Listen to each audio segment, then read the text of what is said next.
अस्पताल हादसे की जांच होगी। सीएम उद्धव ठाकरे ने जांच के आदेश दिए। अस्पताल में आग लगने से 13 मरीजों की मौत हुई थी। आपको बता दें कि इस वक्त की बड़ी खबर, आईसीयू में एसी में शॉर्ट सर्किट की वजह से आग लगी थी, ऐसा बताया जा रहा था। और हादसे के समय 17 कोरोना के मरीज भर्ती थे और 4 मरीजों को दूसरे स्थानों पर शिफ्ट किया गया, जिसमें से 13 मरीजों की मौके पर ही मौत हो गई है। तो इस वक्त की बड़ी खबर महाराष्ट्र से आ रही है।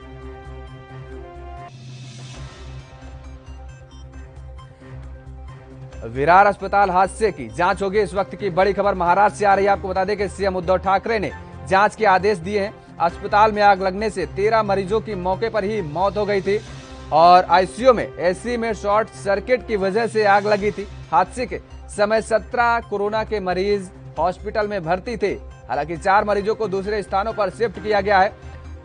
तो इस वक्त की बड़ी खबर महाराष्ट्र से, जहां पर विरार अस्पताल हादसे की जांच होगी और मुख्यमंत्री उद्धव ठाकरे ने जांच के आदेश दिए हैं। 13 मरीजों की मौत हो गई थी। इस आग की चपेट में 13 मरीज आ गए थे, जिसकी वजह से उनकी मौके पर ही मौत हो गई थी और 4 मरीजों को हालांकि दूसरे हॉस्पिटलों में शिफ्ट किया गया। तो इस पूरे मामले की अब जांच होगी और मुख्यमंत्री उद्धव ठाकरे ने पूरे मामले को संज्ञान में लेते हुए त्वरित कार्रवाई करने के निर्देश दिए हैं और सबसे पहले उन्होंने कहा है कि इस मामले का, इस पूरे प्रकरण का विस्तृत जांच हो और जांच होने के बाद इस पूरे मामले पर दोषियों पर कार्रवाई की जाएगी। और इसी खबर पर ज्यादा जानकारी के लिए हमारे साथ सत्यप्रकाश सोनी जुड़ चुके हैं मुंबई से संवाददाता। सत्यप्रकाश, जिस तरीके से इस आग प्रकरण का पूरा मामला सामने आया है और उसमें मुख्यमंत्री उद्धव ठाकरे ने जांच के आदेश दे दिए हैं, और क्या जानकारी है आपके पास? जी योगेश, देखिए, जिस तरह से महाराष्ट्र के पालघर जिले में विजय वल्लभ नामक हॉस्पिटल में आग लगी है, बिल्कुल भयावह स्थिति है। ऐसे में महाराष्ट्र सरकार ने तुरंत जो है सबसे पहले जांच के आदेश दिया है। उसके बाद जितने भी मरीज उस वार्ड में एडमिट थे उनका इलाज करवाया जा रहा है। लेकिन जिस तरह से तस्वीरें सामने आ रही है वो बिल्कुल विचलित करने वाली है। अब जानकारी के मुताबिक अब तक 13 लोगों की जो है मौत हुई है। इस मौत का कारण क्या है इसकी जानकारी बिल्कुल नहीं है, लेकिन जिस तरह से बताया जा रहा है कि एसी के शॉर्ट सर्किट की वजह से आग लगी और आईसीयू में आग लगी थी। जिस वक्त कोरोना के पेशेंट जो है एडमिट थे, उस वार्ड में करीब 17 पेशेंट मौजूद थे जिस वक्त ये आग लगी थी। लेकिन आनंद फानंद में, हालांकि कोरोना वार्ड है, ऐसे में तमाम लोग वहां उपस्थित नहीं होते, डॉक्टर भी मौके पर नहीं रहते हैं। लेकिन जिस तरह से देर रात आग लगी थी वो बिल्कुल भयावह हुई। लेकिन इसकी जांच जो है कहीं न कहीं अब महाराष्ट्र सरकार और स्पेशल जो है टीम बनाकर की जा रही है। लेकिन इस पूरे मामले पर लगातार राजनेताओं की प्रतिक्रिया भी आने लगी है कि जिस तरह से आपने देखा होगा कि गिरीश सोमैया ने भी कहा है कि इस पूरे मामले की जांच जो है विशेष टीम बनाकर सबसे पहले मुंबई के सारे हॉस्पिटलों की जो है फायर ऑडिट होनी चाहिए। वहीं राम कदम ने भी कहा है कि मौत का सत्यप्रकाश, ठीक है, लगातार जांच होगी, वो ठीक बात है, जांच होती रहेगी और उसके बाद जो भी दोषी होगा उसके ऊपर कार्रवाई की जाएगी। लेकिन सबसे बड़ी बात यह है कि जो लोग, जिन लोगों के परिजनों, जिनके परिजन इस आग के चपेट में आए हैं और उनकी मौत हो गई है, उनके परिजनों के क्या हालात हैं, उनके परिजनों को क्या न्याय मिल पाएगा, उनकी क्या मांग है?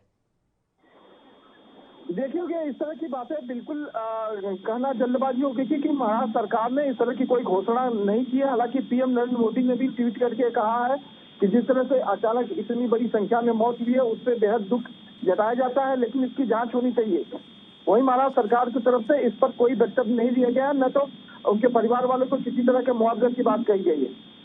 सत्यप्रकाश, मुआवजे की बात ठीक है, किसी तरीके से नहीं कही गई है महाराष्ट्र सरकार के द्वारा, लेकिन बात यह आ रही है यहां पर कि जिस तरीके से स्वास्थ्य विभाग की, स्वास्थ्य महकमे की लापरवाही देखा जाए और उसकी लापरवाही की वजह से लोग जो है वो काल के गाल में समा रहे हैं। एक तो सबसे बड़ी बात, कोरोना का कहर जारी था, दूसरी तरफ अब ये स्वास्थ्य विभाग की जो लापरवाही सामने आई है, उस लापरवाही के कारण 13 लोगों की मौत हो गई है और इस आग की चपेट में वो आ गए हैं। अब उनके परिजनों का हाल अगर देखा जाए तो वो तो स्वास्थ्य विभाग पर ही अपना ठीकरा फोड़ेंगे ना।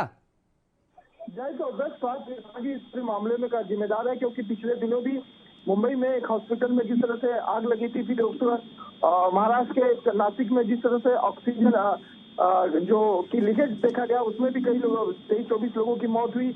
उसको लेकर लगातार प्रशासन सक्रिय जरूर था, लेकिन अब ये कही जा रही है कि महाराष्ट्र कि मुंबई मनपा ने एक लेटर जारी किया था। इस लेटर में कहा गया था कि जो आईसीयू है वहां भी सीसीटीवी कैमरे लगाए जाए और ऑक्सीजन का जो टैंकर बनाया गया वहां भी सीसीटीवी कैमरे लगाए जाए। कैमरे के अलावा सुरक्षा व्यवस्था मुहैया करवाई जाए, जिससे कोई भी अप्रिय घटना से पहले या अप्रिय घटना होने के बाद तुरंत उस पर एक्शन लिया जाए। लेकिन अब तक महानगर पालिका ने इस पर कोई इम्प्लीमेंटेशन नहीं किया है। लिहाजा एक बार फिर से 13 लोगों को अपनी जान गंवानी पड़ी है। लेकिन जिस तरह से मामला सामने आया, ऐसे में महाराष्ट्र सरकार बिल्कुल एक्टिव है। हमारा सरकार चाहती है कि जल्द से जल्द इस पे एक्शन लिया जाए। लेकिन अब मामला जिस तरह से बताया जा रहा है कि और लोगों की जो स्थिति जो है कभी नाजुक बनी हुई है, जिनका इलाज मुंबई के अलग अलग हॉस्पिटलों में किया जा रहा है। बिल्कुल, लेकिन क्या इस पूरे मामले में, इस पूरे प्रकरण में महाराष्ट्र सरकार की तरफ से किसी प्रवक्ता का कोई बयान आया? देखिए, नवाब मलिक एलसीसी की तरफ से नवाब मलिक ने कहा है कि इसकी विशेष टीम बनाकर जांच की जाएगी और जांच में जो भी दोषी पाया जाएगा उस पर कार्रवाई की जाएगी। हालांकि यह मामला नया नहीं है, हर बार घटना होने के बाद तमाम राजनीतिक नेता जो है इसी तरह से बयान देते हैं, लेकिन इसमें होता कुछ नहीं है। ऐसे में एक बार फिर से यही सिलसिला लगातार जारी है। महाराष्ट्र सरकार ने भी खेद व्यक्त किया है, लेकिन अब इस पर कितना अमल किया जाता है और कितने लोगों के ऊपर कार्रवाई की जाती है। चलिए, आप नजर बनाए रखिए, आपसे लगातार अपडेट लेते रहेंगे। तो जिस तरीके से पूरा मामला हुआ है, महाराष्ट्र सरकार ने खेद व्यक्त किया है। जाहिर है सरकारें खेद व्यक्त करती हैं, लेकिन जिन लोगों पर ये हादसा होता है उनसे पूछने के लिए सरकारें लगातार ये कहती हैं कि उनके साथ सरकारें खड़ी हैं। वो किसी भी तरीके से कोई भी उनको कमी नहीं होने पाएगी। और सबसे बड़ी बात यह है कि स्वास्थ्य विभाग की जो ये लापरवाही सबसे बड़ी देखने को मिली है, ये अक्सर ऐसी लापरवाही देखने को मिलती है। कोई पहला मामला ये सामने नहीं आया है। लगातार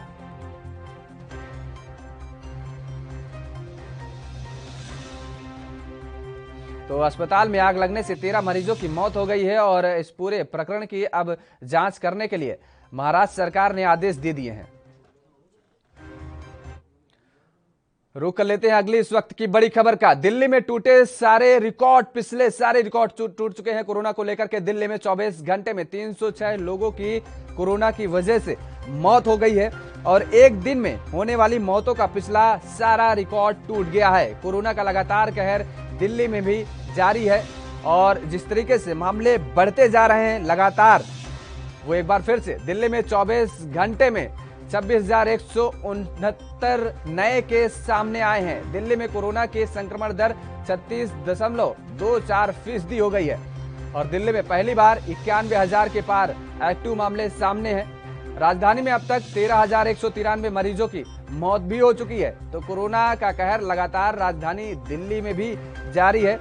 24 घंटे में 306 लोगों की कोरोना की वजह से मौत हो गई है। और इसी खबर पर ज्यादा जानकारी के लिए हमारे साथ फोनलाइन पर संवाददाता राजीव तिवारी जुड़ चुके हैं। राजीव, जिस तरीके से लगातार कोरोना का कहर दिल्ली में जारी है और लगातार मौतों का आंकड़ा बढ़ रहा है, लगातार संक्रमितों की संख्या बढ़ रही है, दिल्ली सरकार की तरफ से ठोस कदम भी उठाए जा रहे हैं, लेकिन मामले हैं कि थमने का नाम नहीं ले रहे हैं। देखिए, बिल्कुल बताइए, जिस तरीके से लगातार जो है कोरोना के आंकड़े हैं बिल्कुल बढ़ते जा रहे हैं, क्योंकि पिछले 24 घंटे के अंदर दिल्ली के अंदर भी 23,000 से 26,000 के बीच में आंकड़े चल रहे हैं। लगभग कभी 25,000 आते हैं, कभी 24,000 आते हैं, कभी 26,000 आते हैं, कभी 28,000 आते हैं। तो कहीं ना कहीं आंकड़े बिल्कुल रुक नहीं रहे हैं और लगातार स्थिति बिल्कुल बिगड़ती नजर आ रही है। मगर क्योंकि बात करें अस्पतालों की, तो अस्पतालों के अंदर भी स्थिति बिगड़ रही है, क्योंकि बेडों की कमी हो रही है, अस्पतालों के अंदर डॉक्टरों की कमी हो रही है, यहाँ तक कि ऑक्सीजन की भी कमी हो रही है। मगर इसी को मद्देनजर रखते हुए आज केंद्र सरकार की तरफ से प्रधानमंत्री नरेंद्र मोदी एक बैठक करने वाले, जिसके अंदर देखना होगा ऑक्सीजन कितनी मात्रा में उपलब्ध कराई जाएगी राज्य सरकारों को, और जहां पर भी कमी है या फिर बॉर्डरों पर कोई दिक्कतें आ रही हैं तो वो भी कहीं ना कहीं दूर करने की कोशिश की जाएगी। और बड़े अधिकारियों के साथ राज्यों के नेताओं के साथ बड़ी बैठक की जाएगी और लगातार कोशिश की जाएगी जो कोरोना की स्थिति है उसको कंट्रोल किया जा सके। मगर अभी तक की कोरोना की जो स्थिति है वो कहीं ना कहीं डरावनी हो चुकी है और कहीं ना कहीं केंद्र सरकार का जो ध्यान था वो कहीं ना कहीं चुनावों की तरफ था और राज्य सरकारें अपनी मर्जी से काम करने की कोशिश कर रही थी, मगर वो स्थिति संभाल नहीं पा रहे। और कहीं ना कहीं राज्य सरकार और केंद्र सरकार दोनों को मिलकर काम करना होगा, देखना होगा कि कोरोना की स्थिति को कितनी कंट्रोल किया जा सकता है। मगर अभी तक के जो आंकड़े हैं वो कहीं ना कहीं चौंकाने वाले हैं, क्योंकि दिल्ली के अंदर भी पिछले 24 घंटे के अंदर 26,000 से ज्यादा के आंकड़े आ चुके हैं और 300 से ज्यादा की लोगों की मौतें हो चुकी हैं। मगर कहीं ना कहीं केंद्र सरकार सिर्फ आश्वासन दे रही है, मगर आश्वासन के साथ साथ कहीं ना कहीं धरातल पर जो शक्ति होनी चाहिए थी, ऑक्सीजन की पूर्ति होनी चाहिए थी, बेडों की पूर्ति होनी चाहिए थी, वो अभी पूर्ति होती नजर नहीं आ रही है। जी बिल्कुल राजीव, लेकिन जिस तरीके से अगर राजधानी दिल्ली का जिक्र किया जाए, वो चाहे जीटीबी हॉस्पिटल का जिक्र किया जाए या अन्य हॉस्पिटलों का जिक्र किया जाए, अस्पतालों में ऑक्सीजन की कमी नहीं है और लोग मर रहे हैं। जीटीबी अस्पताल में भी 2 मरीजों की ऑक्सीजन ना होने की वजह से कमी हो गई, उनकी मौत हो गई है। और जो परिजन थे, उनके जो तीमारदार थे, वो लगातार गिड़गिड़ाते रहे कि उनके पेशेंटों को एडमिट कर लिया जाए, लेकिन डॉक्टर हैं कि हाथ खड़े कर दे रहे हैं। ऐसे में जो मरीजों की इलाज की लापरवाही या इलाज न मिलने से मौत हो रही है, आखिर उनका जिम्मेदार कौन होगा? राज्य सरकार या केंद्र सरकार? लगातार सरकारें तो दावा ठोक रही हैं कि वो सारी सुविधाएं मुहैया करा रही हैं, लेकिन खबरें जो सामने आ रही हैं वो यही आ रही हैं कि इलाज के अभाव में लोग मौत में समा रहे हैं। पर बात करें जिस तरीके से मरीजों की, तो मरीजों की कहीं ना कहीं जो स्थिति है वो कहीं ना कहीं उनके ऊपर ही बीत रही है, क्योंकि वो उन्हीं को पता है कि सरकारें कितना दावा कर रही हैं और धरातल पर कितनी सुविधाएं हैं। क्योंकि धरातल पर डॉक्टरों की तरफ से बिल्कुल हाथ खड़े किए जा रहे हैं। सरकारी अस्पतालों की बात करें तो सरकारी अस्पतालों के अंदर भी कहीं ना कहीं लापरवाही की जा रही है, सुविधाएं नहीं है, ऑक्सीजन की कमी बता दी जाती है। और मगर जो बात करें प्राइवेट अस्पतालों की, तो प्राइवेट अस्पतालों के अंदर भी और ज्यादा स्थिति बिगड़ी हुई है, क्योंकि निरंतर कहा जा रहा है कि हमारे पास ऑक्सीजन नहीं है, सुविधाएं नहीं है, कमी पड़ रही है, वैक्सीन की कमी पड़ रही है, दवाइयों की कमी पड़ रही है। और मरीज जो मरीज के परिजन है वो कहीं ना कहीं इधर उधर भागते हुए नजर आते हैं, और कहीं ना कहीं ऑक्सीजन की कमी की वजह से या फिर सिलेंडर के लिए या फिर दवाइयों के लिए। मगर कहीं ना कहीं स्थिति को कंट्रोल करने के लिए जो धरातल पर सरकारों की तरफ से सख्ती होनी चाहिए थी या कार्रवाई होनी चाहिए थी, वो सिर्फ किताबों के अंदर ही है। क्योंकि गाइडलाइन जरूर बना दी गई है, गाइडलाइन के अंदर बड़े बड़े दावे जरूर किए गए हैं, मगर दावे कितने हकीकत में साबित हो रहे हैं ये सबको पता लग रहा है। क्योंकि मीडिया जिस तरीके से माध्यम से दिखा रहा है तो साफ जाहिर है स्थिति बिल्कुल बिगड़ी हुई है। और अस्पतालों के अंदर भी स्थिति को सुधारने के लिए सरकारों के सिर्फ आश्वासन से काम नहीं चलता, आश्वासन के साथ साथ जो स्थिति को कंट्रोल करने के लिए होने चाहिए थे वो दावे होने चाहिए थे, मगर अभी भी स्थिति बिल्कुल बिगड़ी हुई है। और लगातार अस्पताल हो या सरकारी अस्पताल हो, स्थिति बिल्कुल बिगड़ी हुई है। और कहीं ना कहीं राज्य सरकारों को कोशिश करनी चाहिए अस्पतालों के अंदर हर तरीके से मूवमेंट की जाए। अस्पतालों के अंदर ऑक्सीजन की कमी कहां पर है, अस्पतालों की तरफ से लापरवाही की जा रही है, नहीं की जा रही है, या फिर मरीजों के परिजनों को या फिर कहें मरीजों को भर्ती क्यों नहीं किया जा रहा है, ये सारी चीजें अधिक बड़े नेताओं के हाथ में है। और नेता बिल्कुल चाहे वो राज्य सरकार के हों या केंद्र सरकार के, सबके हाथ में है, मगर कोई भी इस तरीके के गौर नहीं कर रहा है और सिर्फ आश्वासन ही दिया जा रहा है जनता को। जी चलिए, आज आप नजर बनाए रखिए, आपसे लगातार अपडेट लेते रहेंगे। तो राजधानी दिल्ली का भी बुरा हाल देखने को मिल रहा है, लगातार कोरोना के मामले बढ़ते जा रहे हैं। पहली बार 91,000 के पार एक्टिव केसों की संख्या हो चुकी है।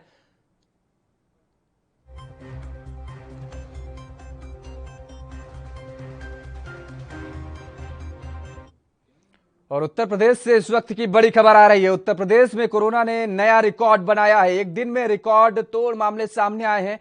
34,254 मरीज सामने आए हैं और 24 घंटों में कोरोना से 195 लोगों की मौत भी हो गई है उत्तर प्रदेश में। यूपी में अब तक जिस तरीके से जो मामले आ रहे हैं वो बेहद डराने वाले हैं और बेहद चौंकाने वाले हैं। तो लगातार जिस तरीके से मामले बढ़ रहे हैं और अब यूपी में 9,76,765 लोग संक्रमित हो चुके हैं। प्रदेश में अब तक 10,541 मरीजों की मौत भी हो गई है। लगातार मामले बढ़ रहे हैं और यूपी में अब 2,59,810 कोरोना एक्टिव केस हैं। लगातार कोरोना का तांडव उत्तर प्रदेश में भी मचा हुआ है। उत्तर प्रदेश में भी नए रिकॉर्ड दर्ज किए जा रहे हैं कोरोना के मामलों को लेकर के। 24 घंटों का अगर जिक्र किया जाए उत्तर प्रदेश में तो 306 मरीजों की मौत हो गई है कोरोना की वजह से। तो 24 घंटों में जिस तरीके से ये मामले दर्ज किए गए हैं, 195 लोगों की मौत हो गई है पिछले 24 घंटों में और रिकॉर्ड तोड़।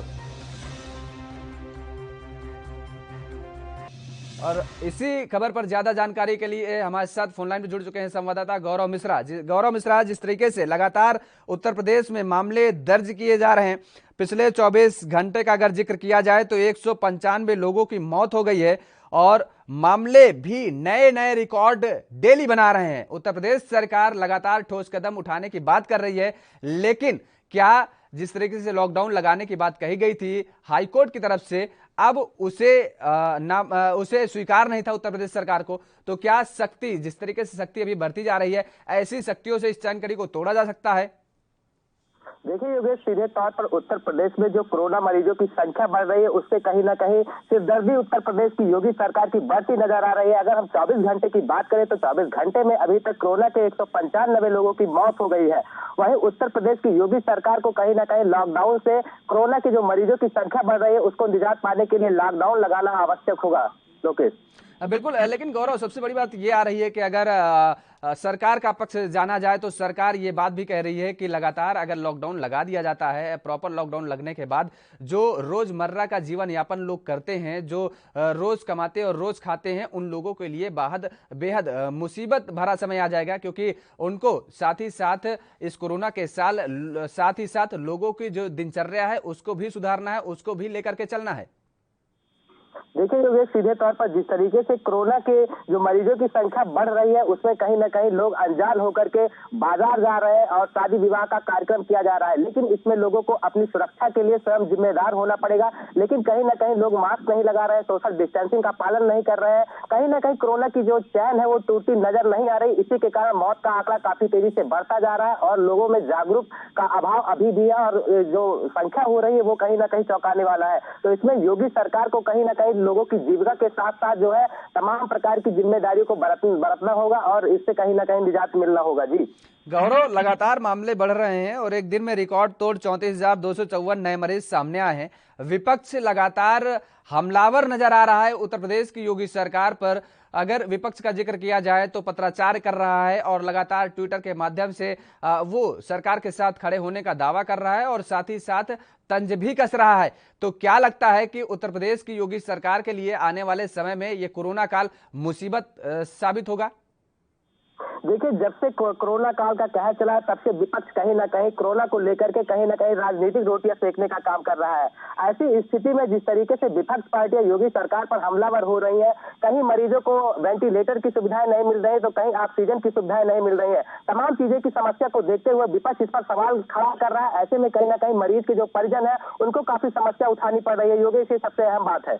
बिल्कुल, लेकिन सबसे बड़ी बात ये देखने को मिल रही है गौरव कि उत्तर प्रदेश में भी भारतीय जनता पार्टी की सरकार है और केंद्र में भी भारतीय जनता पार्टी की सरकार है और बनारस से प्रधानमंत्री नरेंद्र मोदी जी खुद, बनारस उनका क्षेत्र है, लेकिन जो तस्वीर अभी सामने आई थी बनारस से बेहद वायरल हो रही थी सोशल मीडिया पर, और वहां पर जिस तरीके से जो कोरोना के पेशेंट हैं, जो मरने का आंकड़ा लगातार जारी है और उसको लेकर के काफी किरकिरी हो रही है नरेंद्र मोदी जी की, उसको लेकर के भी विपक्ष लगातार हमलावर है। तो मुझे लगता है जिस तरीके से बेड की किल्लत हो रही है उत्तर प्रदेश में, ऑक्सीजन की कमी हो रही है उत्तर प्रदेश में, अगर इन पिछले 1 सालों में ये पूरी तैयारी कर ली जाती तो हालात ऐसे पैदा नहीं होते।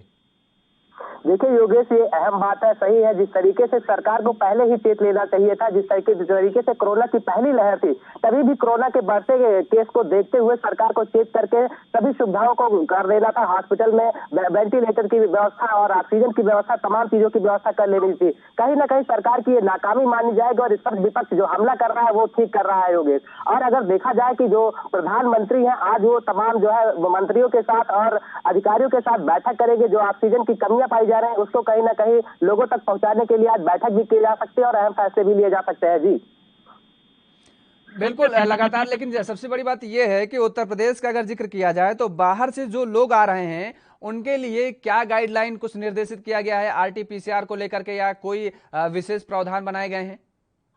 देखिए, जो बाहर से पलायन कर मजदूर आ रहे हैं, अगर चाहे दिल्ली हो चाहे महाराष्ट्र हो, जो तमाम जो है राज्यों से आ रहे हैं पलायन करके, उनको सबसे पहले जो है उनका टेस्ट किया जा रहा है। टेस्ट करने के बाद सीधे उनको ये निर्देश दिया जा रहा है कि वो होम आइसोलेट हो और तमाम प्रकार की सावधानियां बरते, लोगों से दूरी बनाए रखें। और कहीं ना कहीं जो जीविका पर फर्क पड़ने वाला है वो आने वाला समय योगी सरकार के लिए कहीं ना कहीं कारगर साबित होगा। इससे योगी सरकार को चेतना होगा कि किस तरीके से लोगों को काफी मुश्किल का सामना न करना पड़ रहा है। अगर हम पलायन की बात करें तो तमाम लोग काफी संख्या में उत्तर प्रदेश में पलायन करके आ रहे हैं। जी उत्तर प्रदेश की योगी सरकार ने एक काफी अहम फैसला जारी किया है। जो ऑक्सीजन गैस सिलेंडर हैं उनको ये बात अब कहा गया है उत्तर प्रदेश सरकार के द्वारा कि सभी को प्राइवेट तौर पर जो पर्सनली लेने जाते थे ऑक्सीजन सिलेंडर, अब उन लोगों को वो सिलेंडर ना दिया जाए जो बेहद विशेष आकस्मिक परिस्थिति में हो केवल उन्हें ही सिलेंडर दिया जाए। लेकिन देखने को मिल रहा है कि ऑक्सीजन सिलेंडर, ऑक्सीजन गोदाम जो हैं उनके बाहर भारी मात्रा में भीड़ देखने को मिलती है। तो क्या अब वहां पर ऐसे लोगों को, जो लोग अभी तक अपने घरों में ऑक्सीजन सिलेंडर लेकर जाते थे क्योंकि उनको बेड हॉस्पिटल में उपलब्ध नहीं हो पाता था, किसी तरीके से कोरोना पेशेंट के जो है वो रखरखाव करते थे, अपने घर में देखभाल करते थे, क्वारंटीन कर रखते थे, अब उनके सामने समस्याएं क्या ज्यादा नहीं खड़ी हो रही?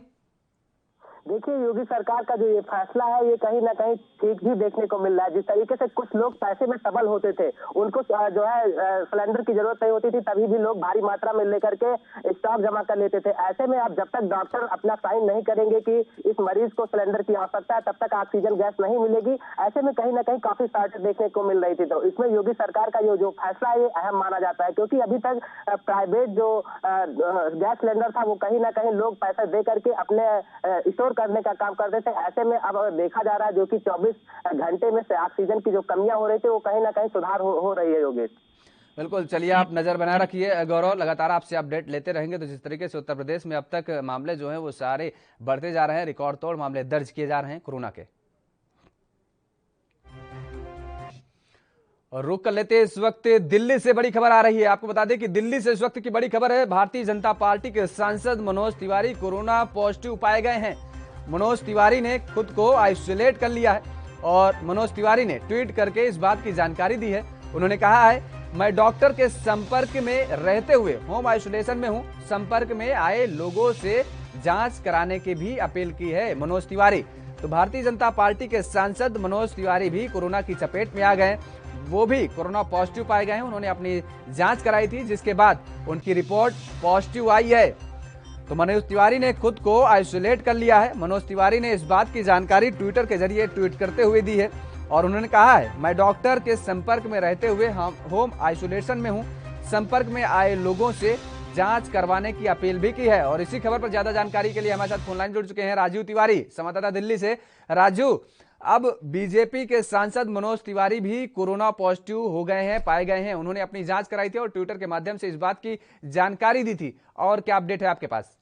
देखिए, बिल्कुल जिस तरीके से बात करें कोरोना की रफ्तार की, तो बिल्कुल कोरोना की रफ्तार बढ़ती नजर आ रही है और खुद अब मनोज तिवारी भी कोरोना पॉजिटिव हो चुके हैं। मगर जिस तरीके से खुद उन्होंने जानकारी दी ट्विटर के माध्यम से कि उनके अंदर लक्षण मिले हैं और कहीं ना कहीं उनको डाउट था पहले, मगर जैसे ही रिपोर्ट चेक कराई तो उन्होंने कहीं ना कहीं उनको सिम्टम नजर आए और सिम्टम के साथ साथ अब पॉजिटिव हो चुके हैं और उन्होंने अपने आप को होम क्वारंटाइन आइसोलेशन में रख लिया गया है। मगर जिस तरीके से लगातार कोरोना की रफ्तार जो है वो कहीं ना कहीं अब बड़े अधिकारियों की तरफ, बड़े नेताओं की तरफ जाता नजर आ रहा है, क्योंकि पहले जनता इसकी चपेट में आ रही थी और बड़े अधिकारी कहीं ना कहीं बचे हुए थे। मगर जिस तरीके से बात करें दिल्ली के मुख्यमंत्री अरविंद केजरीवाल की, तो उनकी पत्नी भी कह सकते हैं वायरस का शिकार हो चुकी है और यहाँ तक कि खुद अरविंद केजरीवाल भी, उन्होंने भी अपने आप को होम क्वारंटाइन में रखा हुआ था क्योंकि सिम्टम उनके अंदर भी आ रहे थे। और कहीं ना कहीं अब मनोज तिवारी यानी कि भाजपा के जो बड़े नेता है वो भी अब कहीं ना कहीं इसकी चपेट में आ चुके हैं। तो कहीं ना कहीं देखना है कि लगातार कहीं ना कहीं वायरस का खतरा जो है वो बिल्कुल बढ़ता चला जा रहा है और कहीं ना कहीं अब सरकारों को जागरूक होकर मिलकर एक साथ काम करना होगा और लगातार कोरोना की जैसी महामारी को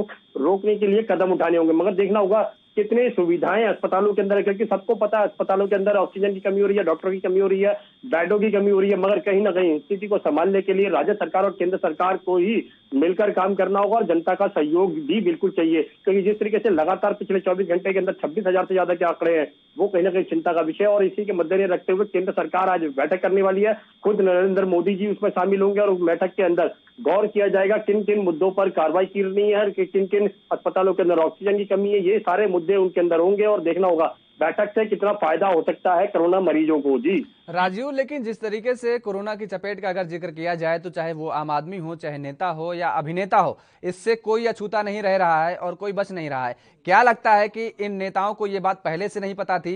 क्योंकि जिस तरीके से लगातार रैलियों में ये नेता जाते थे और अब खुद तो एक सोशल डिस्टेंसिंग का पालन करते थे और हेलीकॉप्टर से ये कहें कि यहाँ से वहां जाते थे, एक स्थान से दूसरे स्थान पर जाते थे, लेकिन अब ये खुद पॉजिटिव पाए जा रहे हैं। तो सोचने वाली बात यह है कि जो जन सैलाब उमड़ता था इनकी रैलियों में, वहां के हालात कैसे होंगे आने वाले समय में?